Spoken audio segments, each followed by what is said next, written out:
Estamos siguiendo la traducción del libro El Testigo Viviente y el título de hoy es La Gran Línea de Profecía, escrita por Roswell F. Cottrell en Señales de los Tiempos el 22 de junio de 1876.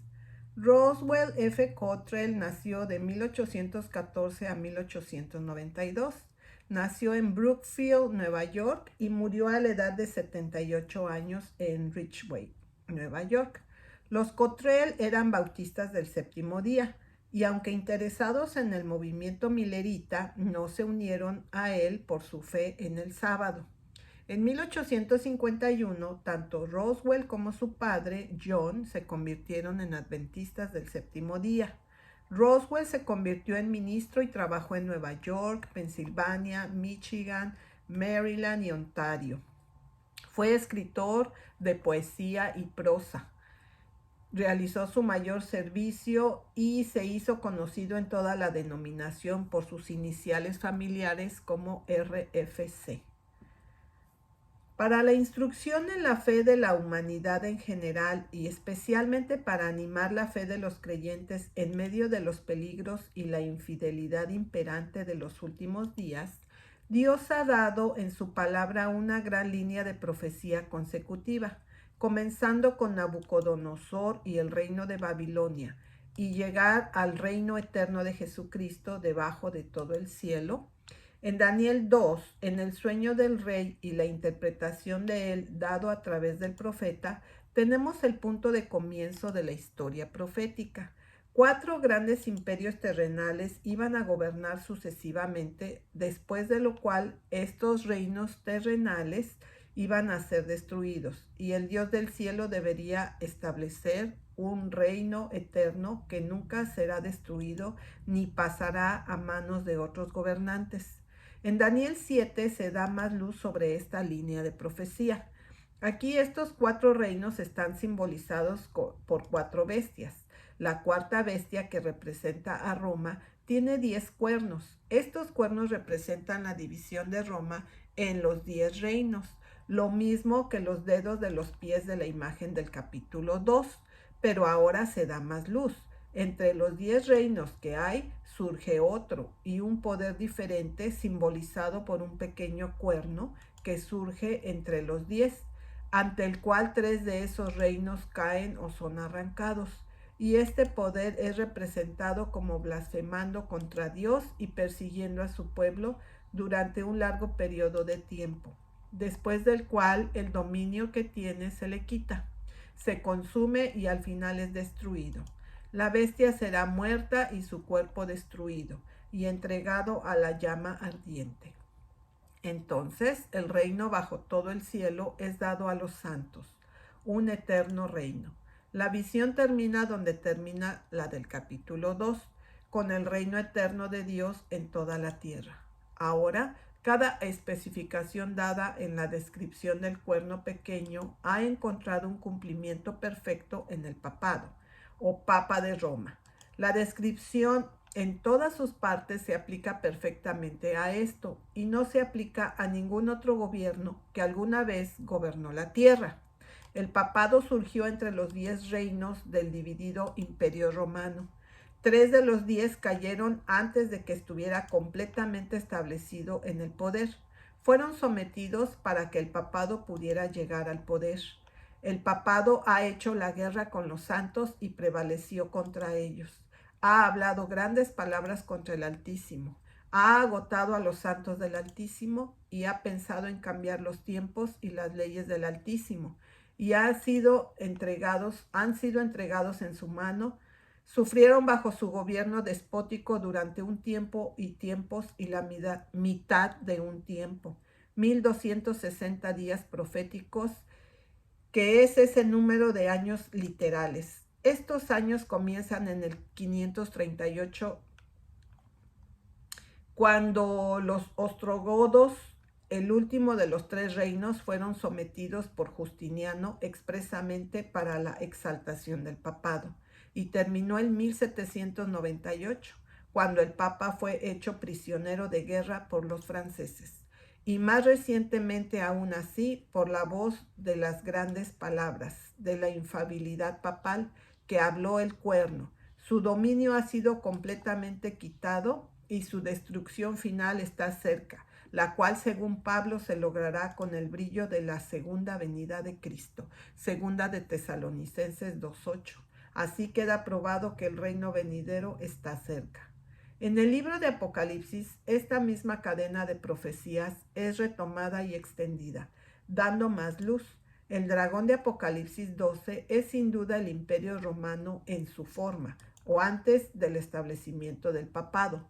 Lo mismo que la cuarta bestia de Daniel 7. Se ve con sus 10 cuernos, y la bestia de Apocalipsis 13, 1 a 10, es la misma que esta cuarta bestia de Daniel, bajo el gobierno del cuerno pequeño, el papado. Cualquiera que compare cuidadosamente la descripción dada de esta bestia y la del cuerno pequeño de Daniel 7, debe llegar a la conclusión de que los dos símbolos representan el mismo poder, y ese poder no puede ser otro que el Papa romano. La conexión entre la profecía de Daniel y la del Apocalipsis y la identidad del cuerno pequeño con la bestia es un punto de importancia. A este punto está más claramente, y este punto está más claramente establecido porque ambos símbolos se describen a lo largo casi con las mismas palabras, y todas las circunstancias de su ascenso y caída corresponden tan exactamente, y el cumplimiento ha aparecido tan evidente que no hay razón para la duda. Pero hay más luz en la profecía del Apocalipsis. Otra bestia surge después de que la terrible bestia de 10 cuernos es llevada al cautiverio, como hemos visto. Fue en 1798. La bestia con 2 cuernos como un cordero contrasta ampliamente en su aparición con la bestia salvaje que la precede, pero finalmente exhibe el mismo espíritu, porque habla como un dragón. La descripción dada a esta bestia, el tiempo y la forma de su ascenso, su carácter de cordero, sus maravillas y otras especificaciones no se puede aplicar a ningún otro gobierno en toda la tierra excepto a los Estados Unidos. Y a este gobierno hay una aplicación perfecta en cada particular en cuanto a cómo se ha desarrollado. El hablar como un dragón, la persecución de aquellos que no adorarán a la bestia y su imagen es principalmente para el futuro. Hemos venido en el cumplimiento hasta el momento en que se hace la demanda a los que habitan sobre la tierra, los votantes que gobiernan la república, que debería hacerse una imagen de la bestia papal. En otras palabras, que nuestra inigualable constitución sea enmendada como para asumir un carácter religioso y hacer cumplir la observancia de ciertas costumbres y leyes que se dicen cristianas. Cuando la enmienda religiosa de la Constitución se obtenga, como la profecía indica que será, una imagen al papado aparecerá. El gobierno civil luego será puesto bajo el control de un corrupto y aspirante sacerdocio o poder eclesiástico. Fue la exaltación de la Iglesia de Roma al control de gobiernos civiles que constituyó a la bestia. Se formará una imagen cuando el pueblo de esta vasta república ceda al control de aquellos que están en nombre de la religión cristiana buscándola. Su objetivo declarado es colocar todas las leyes, instituciones y usos en nuestro gobierno en una base legal innegable en la ley fundamental de la nación. Lo que son las leyes e instituciones cristianas no están completamente de acuerdo por todos los que profesan fe en la religión cristiana. Por supuesto, la parte de la enmienda se siente competente para decidir, y en su órgano, el Christian Statesman da decidida prominencia a lo que complacen llamar el sábado cristiano, su debida observancia que ellos pretenden sea obligado por ley. Ahora, suponga que resulte cierto, ya que una multitud de la mayoría de los ilustrados creen que el llamado sábado cristiano es un usurpador que no tiene fundamento en las escrituras y descansa únicamente en la autoridad humana. ¿Cómo aparecerá tal legislación a la luz del cielo? Suponiendo que no puede aducirse una autoridad superior para la institución más que la de la Iglesia de Roma, entonces, ¿qué? ¿No puede su ostentable legislación por Dios servir solo para hacer cumplir la adoración o el servicio de la bestia? Lo mismo predicho en la profecía, por lo tanto, la persecución que está tan claramente predicha de la imagen de la bestia.